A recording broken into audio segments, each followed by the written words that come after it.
Hello viewers, இன்னைக்கு நம்ம பார்க்க போறது ஒன் பீஸ் எபிசோட் 998 பார்ட் 2.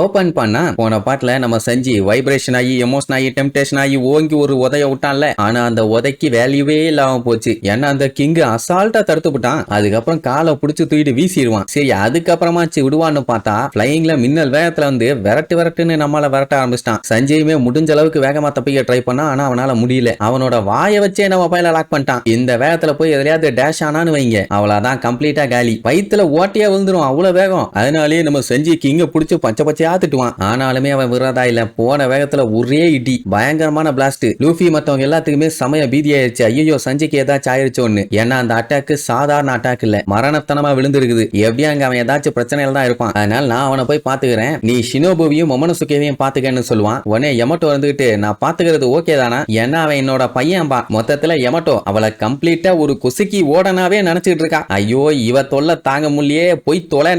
ஆமா ஒரு அப்பா பையனை பாத்துக்கிறது ஒண்ணு தப்பு இல்லையே அப்படின்னு அல்டிய கண்டுக்காம அவ பாட்டுக்கு ஓடுவா. அவ பின்னாடியே வாட்டிட்டு ஓடுவா.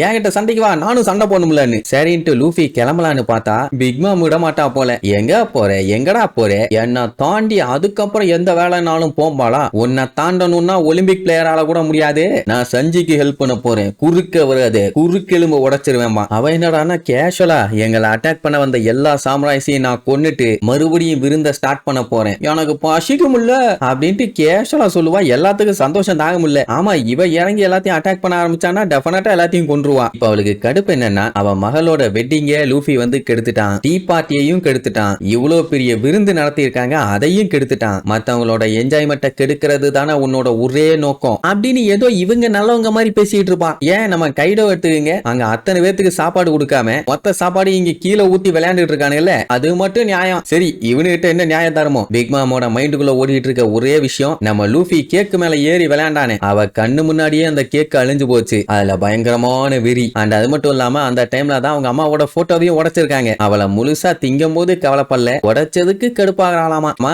எனக்கு ஒண்ணு புரியல, அந்த கேக்க லூஃபி வந்து கண்ணா பின்னமாயிட்டான்னு சொல்றா. ஆனா அதுக்கப்புறம் அந்த கேக்க ஆட்டைய போட்டுட்டு போறாங்கன்னு சொல்லி ஒரு கேக்கையும் அவளை சாப்பிட வச்சாச்சு. அந்த கேக்கும் செம டேஸ்டாவும் இருந்துச்சு. இதுக்கப்புறம் எதுக்கு அவளுக்கு இவ்வளவு கோவம்? அட ஆமா இல்ல, நியூஸ் பேப்பர்ல இவ தோத்துட்டா, லூஃபி இவளை லெஃப்ட் ரைட் வாங்கிட்டு போயிட்டான்னு சொன்னதுனால தானே கடுப்பானா. கரெக்ட். இதுக்கப்புறம் என்ன ஆனாலும் சரி, கடைசி மூச்சு இருக்கிற வரைக்கும் நான் உன்னைய கொல்லாம விட மாட்டேன்னு கத்திய வச்சுட்டு ஒரு ஸ்விங் தான் பண்ணுவா. கொக்கா மக்கா அந்த பவர்லயே அந்த இடத்தெல்லாம் பிச்சுக்கிட்டு கடலை தாண்டி போயிட்டு இருக்கும். அப்படி ஒரு விரித்தனமான அட்டாக்.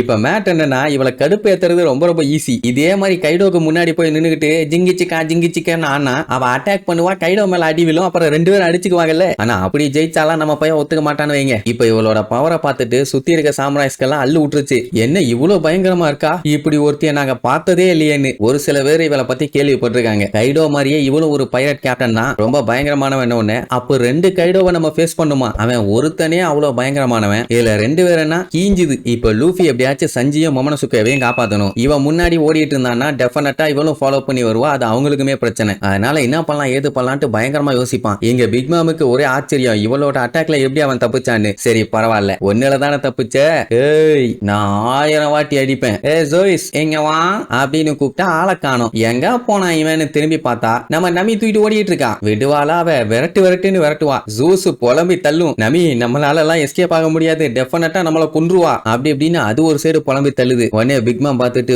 ஒரு செகண்ட் அந்த பக்கம் அசந்தேன், அந்த கேப்ல நீ எஸ்கேப் ஆகி ஓடுற பாத்தியா, ஜோயிஸே ஒழுங்கா இங்க வந்துரு, இல்லன்னா விளைவுகள் எப்படி இருக்குன்னு தெரியலன்னு மூஞ்ச க்ளோஸ் அப்ல எல்லாம் காமிச்சு பயமுறுத்தின உடனே ஜோயிஸால வேற என்ன பண்ண முடியும், பேசாம போயிடலான்ட்டு பொறுமையா போகும். ஆனா நமி விட மாட்டா. நல்லா பாரு, நான் வேணுமா அவ வேணுமா, அவ வேணுமா நான் வேணுமா அப்படின்னு வளைச்சு சென்டிமெண்டாலாம் பேசுவா. ஏமா என்னால அவளை எதிர்த்தெல்லாம் இருக்க முடியாது, எப்படியும் போட்டு தள்ளிடுவான்னு சொல்லும். எப்பா என் கூட இருந்தா டெலிஷியஸா நிறைய சாப்பிடலாம், வேண்டாமான்னு கேட்டவொன்னு அவன் அப்படியே சாப்பிட்ட விஷயத்தெல்லாம் யோசிச்சு பார்த்துட்டு செமையா ஹாப்பி ஆவான். நீ ஒண்ணு என்னைய ஏமாத்தலையான என் லைஃப்ல நான் பொய்யே சொன்னது இல்லம்பா அப்படின்னா டெய்லி நான் சாப்பிடலாமான்ட்டு இங்க டீலிங் போயிட்டு இருக்கும். அங்க பிக் மாம் விட மாட்டான். உடனே ஜூயிஸ புடிச்சு தாறுமாறா எழுப்பா. அதுக்கு என்ன பண்றதுனே தெரியல. ஏய் திருட்டு கேட் பர்கலர், என்னோட ஜூயிஸை ஆட்டைய போட பாக்குற, உன்னை கொல்லாம விட மாட்டேன்னு இப்ப நமி மேல காண்டாயிட்டா. ஜோயிஸால என்ன பண்ண முடியும்? என்னைய மன்னிச்சிருங்க மம்மா, தெரியாம போயிட்டேன், இனிமேட்டு இந்த தப்பட பண்ணவே மாட்டேன்னு அங்க போய் சரண்டர் ஆகி கதறி கதறி அழுவும். உடனே பிக் மாமு, இந்த மாதிரி கட்சி விட்டு கட்சி தாவிட்டு இருக்க உன்னை எப்படி நான் நம்ப முடியும்? அங்க போனா அங்க ஒரு குத்து குத்துற,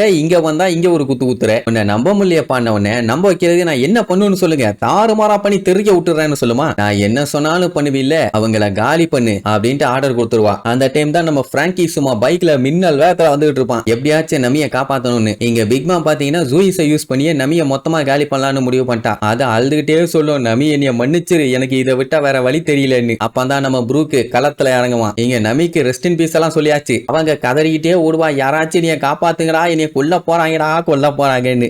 நான் வந்துட்டேன்னு நமி இப்படி ஓடிட்டு இருப்பா. இவனு ஆப்போசிட் சைட்ல வேகமா வந்துட்டு இருக்கானுங்க. வந்தவனுங்க வந்த வேகத்துல பைக்கை கொண்டு போய் பிக் மாமோட மூஞ்சிலேயே விட்டு ஏத்திடுவானுங்க. சொல்ல போனா இதுதான் செம சீனு. ஏத்திட்டு பிராங்கி அப்படியே சல்லுன்னு போவான் பாக்கணுமே. இந்த சீன் எல்லாம் கொல்ல மாசா இருக்கும். ப்ரூக்கு வந்த வேகத்துல ஜூயிஸ ரெண்டா பொளந்துருவான். எப்படி ஒரு அட்டாக்க பார்த்துட்டு சுத்தி இருக்கவங்க எல்லாம் மிரண்டுருவாங்க. பிக் மாம் மூஞ்சிலேயே வண்டியை விட்டு ஏத்திட்டானேன்னு. அவளாலே நிக்க முடியாம கவுந்துட்டா. இல்ல வேற சாரி லேடி, பிரிட்ஜ் இங்க இருக்குன்னு நினைச்சு வந்துட்டேன், கடைசியில பார்த்தா அது உன்னுடைய மூக்கு. கூல் டவுன், உனக்கு தான் மூஞ்சில டபுள் டக்கர் பஸ்ஸையே விட்டு ஏத்தனாலும் ஒன்னும் ஆகாது அப்படின்ட்டு அங்க காமெடி பண்ணிட்டு இருப்பானுங்க. இங்க நமிக்கு இப்பதான் உயிரே வருது. பிராங்கி, நல்ல வேலை நான் அவ ட்ரெஸ் மேல விட்டு ஏத்தல, ஏத்தி இருந்தா கிழிஞ்சிருக்கும். மூஞ்சி மேல விட்டு ஏத்தினால ட்ரெஸ்ஸுக்கு ஒண்ணு ஆகலம்பா. நமிக்கு சந்தோஷம் தான், ஆனா திடீர்னு எதையோ பார்த்து ஷாக் ஆகி பிராங்கி ஓடுடா ஓடுன்னு பயங்கரமா கதறுவா. எதை பார்த்து இப்படி பீதியானான்னு தெரியல. ஆனா ஒண்ணு, இதுக்கப்புறம் பிக் மாமோட வெறியாட்டம் வேற லெவல்ல இருக்க போகுது. இதுக்கப்புறம் அவ என்னென்னலாம் கலவரம் பண்ண போறான்னு அடுத்தடுத்த எபிசோட்ல பார்க்கலாம். டாடா.